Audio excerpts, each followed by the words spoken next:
Os dois últimos princípios eu vou apresentar no mesmo vídeo porque um deles é bem curtinho, tá? Eu acho que eu não preciso retomar a ligação que existe entre os 5 princípios anteriores, porque eu já fiz bastante isso. Então, vamos partir para o 6º e para o 7º princípio.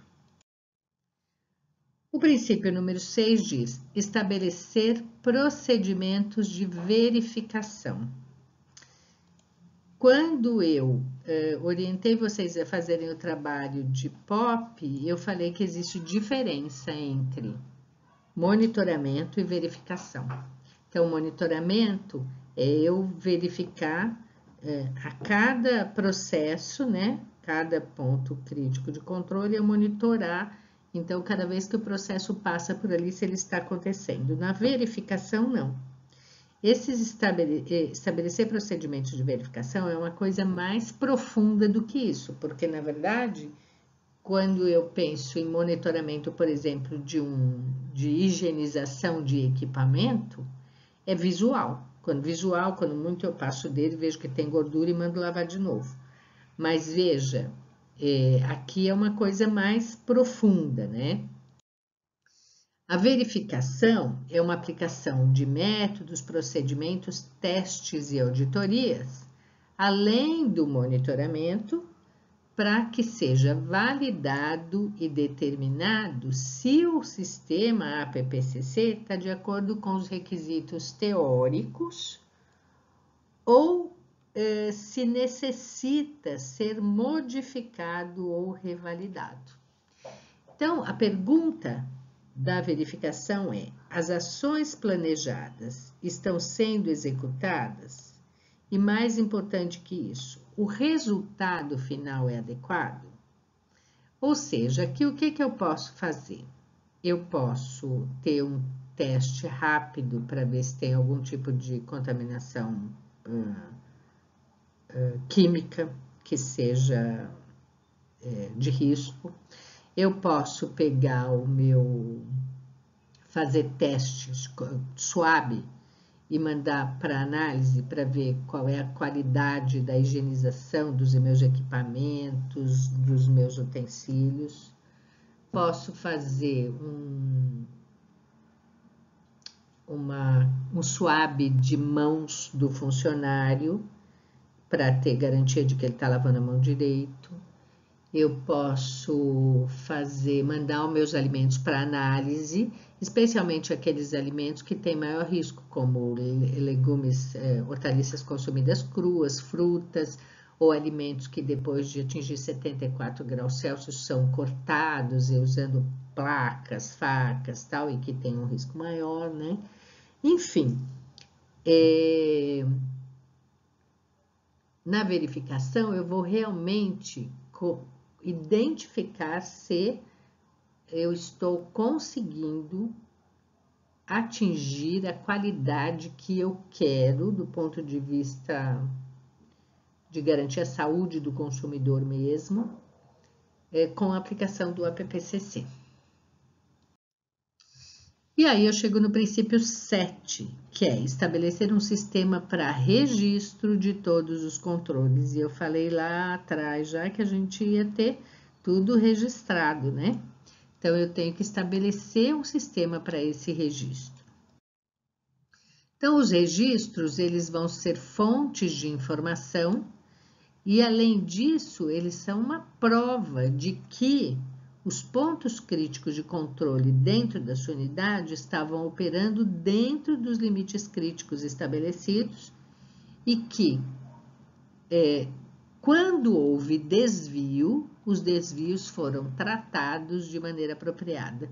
Então, isso aqui é uma coisa interessante, porque eu já vi nutricionista que não quer ver número errado na planilha dela, ou seja, ela quer que as planilhas sejam todas lindas, loiras, maravilhosas e com as informações todas dentro dos limites estabelecidos. Veja, em primeiro lugar, isso é uma fraude. Você inventar número para um documento que pode ser utilizado até como uma prova documental, isso é uma fraude, inventar número. Esse é o primeiro ponto. O segundo ponto Eu vou levantar esse, é uma questão ética muito séria. Eu não ia levantar, mas eu preciso levantar. É uma questão ética séria. Como é que os seus funcionários vão te enxergar como uma chefia que inventa número para colocar no documento? Meu, é muito sério isso. E tem um outro ponto que eu acho que é o mais grave de todos. Vamos supor que você está trabalhando num lugar e que a Câmara está precisando, né? Câmara é uma coisa, um exemplo muito radical. Deixa eu pegar outro exemplo. Em que o balcão de distribuição está precisando trocar. É velho, já não aguenta a temperatura, não segura bem a temperatura, precisa realmente trocar, não tem mais solução para a vida dele. Se você, na hora de estabelecer os seus registros, vamos supor que você todo dia registra a temperatura da água do balcão antes de colocar o alimento ali dentro. Aí você vê que a temperatura não bate, mas não, a legislação diz que tem que ser entre 80 e 90, então eu vou pôr aqui entre 80 e 90 todo dia. Aí você vai para o seu chefe e fala assim, olha, eu preciso trocar o balcão porque ele não está funcionando, ele não está mantendo a temperatura. Aí o seu chefe fala, me dá os seus registros para eu ver. A temperatura aqui tá tudo lindo, tá 82, 85, 87, 83, e aí você fica um bocado de pardal, deu para entender? Então, assim, esse registro, ele é fundamental que ele seja real, tá? Ele é tão fundamental que seja real que não existe passar limpo. Então, os registros são feitos num formulário, às vezes tem lugar que eles fazem imprimem umas folhas e vão construindo um caderno com aquilo. Ou às vezes é um caderno mesmo, enfim, não importa qual seja a forma de registro, ela tem que ser honesta e tem que ser anotado na hora que é medido, na hora que é verificado, se a letra ficou bonita, se a letra ficou feia, não importa. Então, isso não deve ser passado a limpo para não ser sujeito a fraude, tá? Porque não esqueça deste problema. É um documento. E se a gente forja documento, isso é um crime que agora eu não lembro o nome, senão eu diria, inclusive.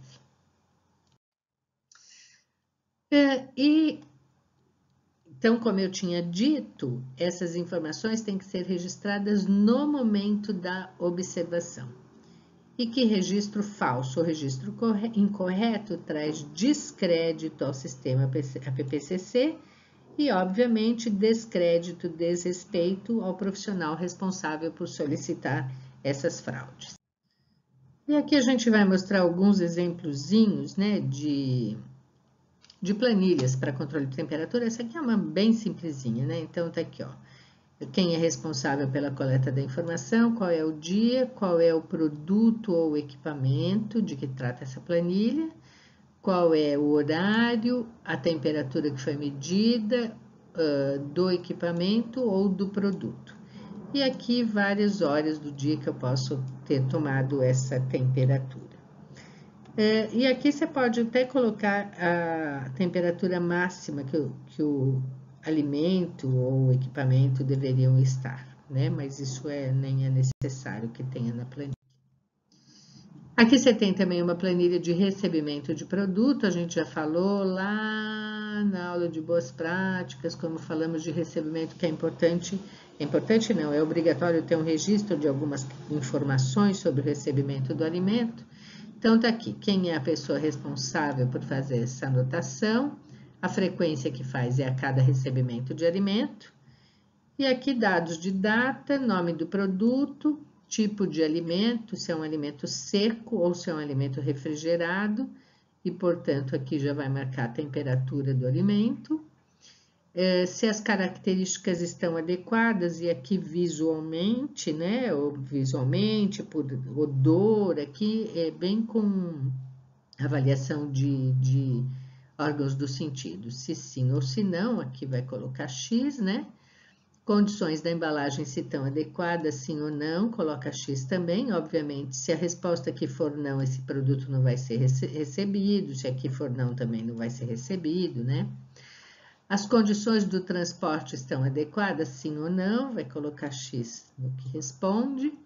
e qual foi a ação efetuada. Se o produto foi recebido, se o produto foi devolvido, coloca X também em cada alimento.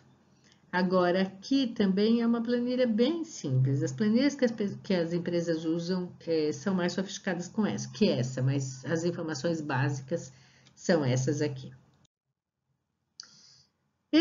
Que registros que devem fazer parte do sistema APPCC? Então, em primeiro lugar, todo o plano do APPCC e toda a documentação que foi utilizada como base para o plano deve ser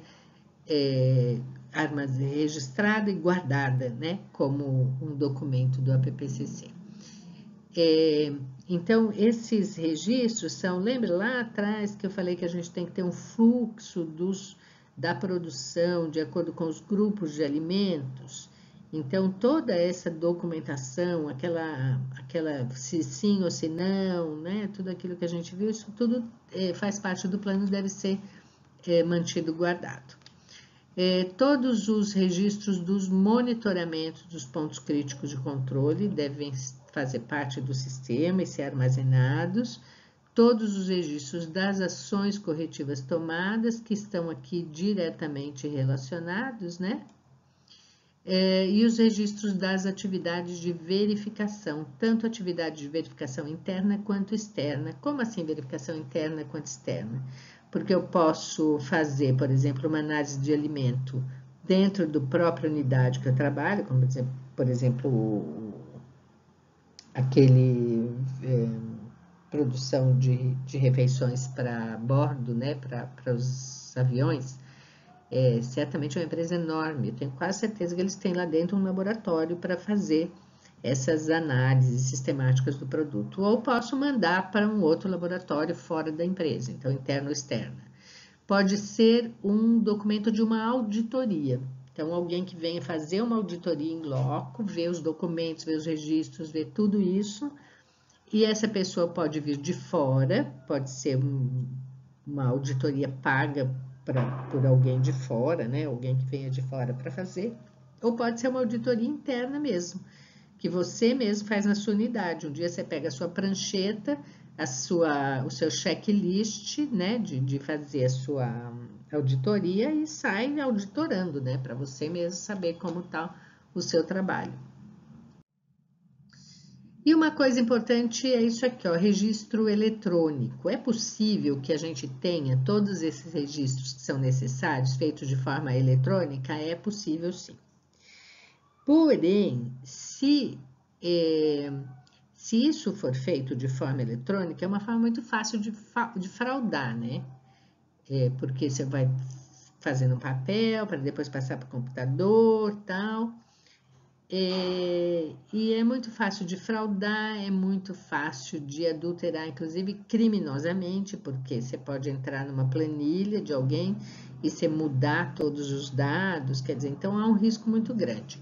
Se for feito registro eletrônico, eles precisam ter medidas de segurança bem fechadas, né, para evitar qualquer tipo de problema.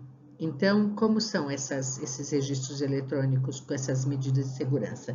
Quando eu entro, eu ponho minha senha para colocar as informações no registro eletrônico e toda e qualquer alteração que eu fizer lá dentro fica registrada que fui eu que fiz.